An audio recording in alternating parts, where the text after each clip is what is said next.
What is good, NIO family? It's Rey-Jay back with another video, and in this one I'm going to be talking about the one and only NIO stock, what you should be looking after for the future of this company. I'm also going to break down what on earth the price action is showing for NIO, what the technical analysis is showing for NIO, and why this thing may drop a little bit more before getting that slight bounce that I've been talking about in the past. Now, I'm also going to talk about what's going on with the market, why the market is so red right now, what's going on with the SPY, as we have some data from the SPY options chain that's very important, what's going on with the earnings and the news for NIO, and what NIO put on their Twitter page that still goes to show how amazing this company still is despite the red we're seeing. Because for the long term, if you give it time, if you're willing to wait many months, many years to come, the company is going to have a very good return on its investment. The company is going to kill it, but you have to be patient. Now, before I break any of this down, before I talk about the data, what's going on with NIO, I do have to mention a couple of very important things first. The first thing is I'm not a financial planner, so please don't take this as financial advice. And also, if you guys can, please smash the like button if you want to see more videos like this. Not only benefits me, but it's the entire NIO community as a whole. And the last thing is, if you guys can, please check out the Webull link down below in the description. If you sign up for Webull with the link down below and deposit any amount of money, whether that's $1 or $100, it's up to you. You're guaranteed 5 free stocks, each worth up to $2,000. Once again, that's free money, and you could always sell these 5 free stocks for cash and use that cash to buy some NIO shares for free. This is a limited time offer that ends in just 2 weeks, so please check it out to get your free NIO shares. With that out of the way, let's get on with the video. So anyways, looking at NIO, we're down about 5.49% for the day. It wasn't like the worst day ever compared to some other stocks out there. I mean, Tesla was down 12% for the day, but NIO did take a hit, and I do want to actually talk about this in the context of what is going on.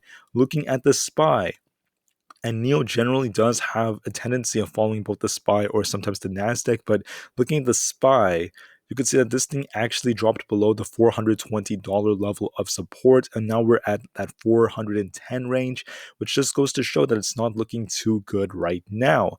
Because if you look at the SPY options chain, there are lots of puts, 341,000 puts in the money and 464,000 puts out of the money. So I'm pretty sure you guys can figure out what the market makers are planning right now, because they're trying to push the share price down. When the share price goes down, more puts end up in the money, and that is essentially how they make money when it comes to this market dropping the way it is. And also, it helps them have to avoid delta hedging so that they don't cause massive run-ups or even any gamma squeezes as a result of that. The same manipulation, maybe not just manipulation, but also the selling and them collectively working together to trade the SPY the way that they do, the way they short it, that is going to cause the market to take a bit of a hit. And I do expect NIO to kind of follow right over there. Now, I don't think NIO is going to crash extremely hard tomorrow, drop like 10%, 20% in one day. I don't see that. But I do want to talk about some very key zones. So one of the other big things that came out that I mentioned in a previous video are earnings. If you look at Alphabet or Google, Google missed on everything. Google's EPS was $24.62 per share, the earnings per share, and it was supposed to be like $25.91, so they missed it by over $1. The revenue was off by, it wasn't that far off, but they just barely missed it. The revenue was about 68.01 billion instead of 68.11, which just goes to show they actually missed, and it gives you an idea of how this market is functioning. Looking at Microsoft, they actually beat everything just barely. They came extremely close to expectations, a little bit above in every way. They beat the EPS and revenue. So that is something a little bit good, but it does not seem good enough to really save this market the way some people think it should, right? So for NIO, the next key zone is, the first thing is we have a little bit of support around that 16.10, 16.16 range. It's kind of changed back and forth around right there. That's where I think support should kind of hold us for maybe like a minute or two. But I do see us actually dropping below that in the next key zone. And this is something I mentioned in one of my previous videos. Right here, I'm going to show you this gap right here. There's this gap right here. There are two main gaps actually. One of them is like right here. This is the gap at around $15.75.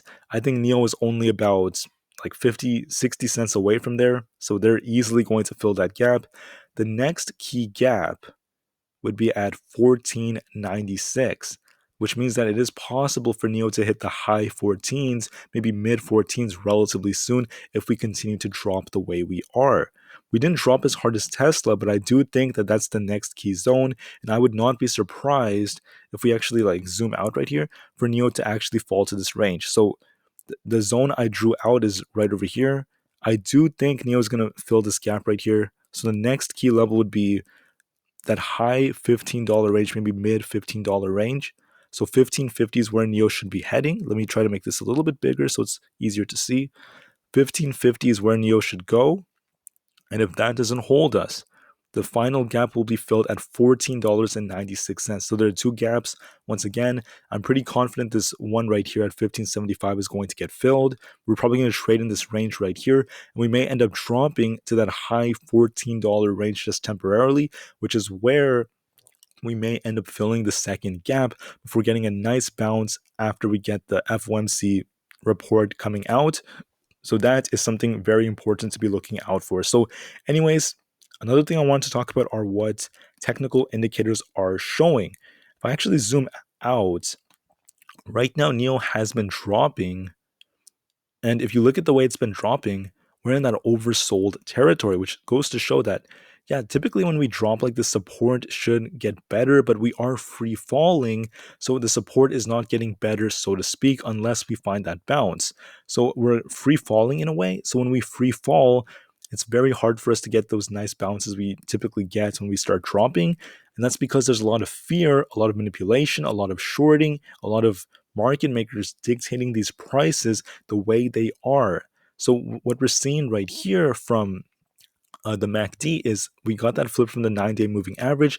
We were trading sideways in this range. And then today we just got that rug pull, this big rug pull, and we saw big histograms from the red side. And we essentially just kept going and going and going down. Some bullish volume came in a few places here. So, which just goes to show, may not drop all the way back down to $12. We may end up actually holding up pretty well. So, by $12, I meant like $13. We're probably not going to go back to $13 at least for the time being. I don't see that happening. I think we're going to hold a little bit above that. But before we get there, we do have to fill these gaps. I do think we're most likely going to do that now. So the key zones to be looking out for are $15.75 and $14.96. I think both of these gaps will get filled within the next few days as the market's not in the best of positions, but it's not the end of the world because this is not the end for NIO.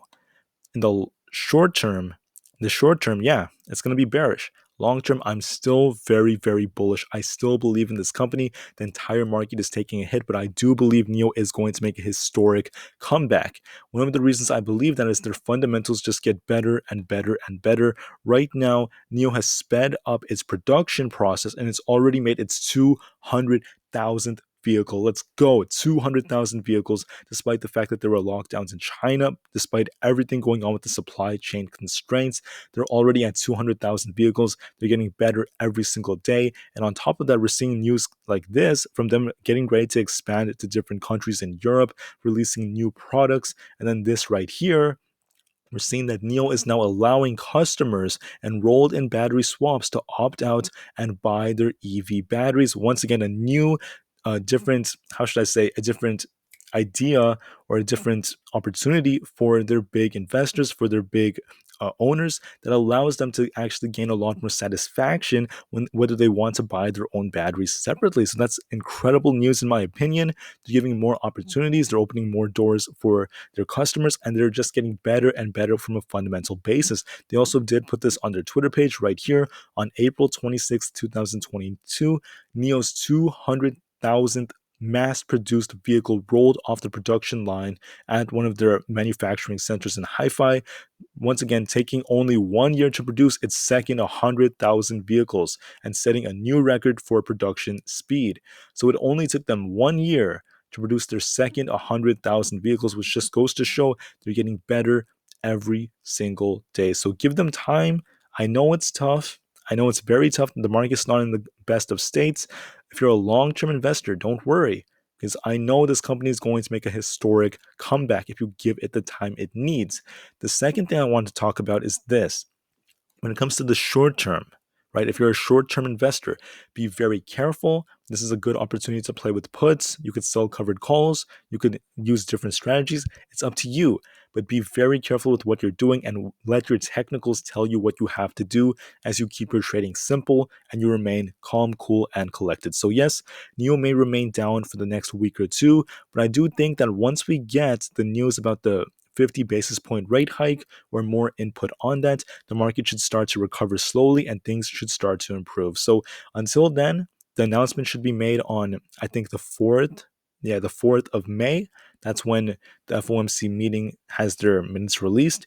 So be prepared for that. With that out of the way, be prepared for some bullish price action. 1575 and 1496 are the key zones for NIO. I would not be surprised if this thing touched the high 14s very soon. So be on the lookout for that. I do see the gaps getting filled, these lower gaps right here. So be ready, guys, but don't worry because the long term is still bright. The company is still killing it. And if you're very patient, this is a very good dip buying opportunity for the long term. Anyways, with that out of the way, I want to thank you all for listening. Have a great rest of the day, and I'll see you guys in the next one. NIO to the moon, and peace out.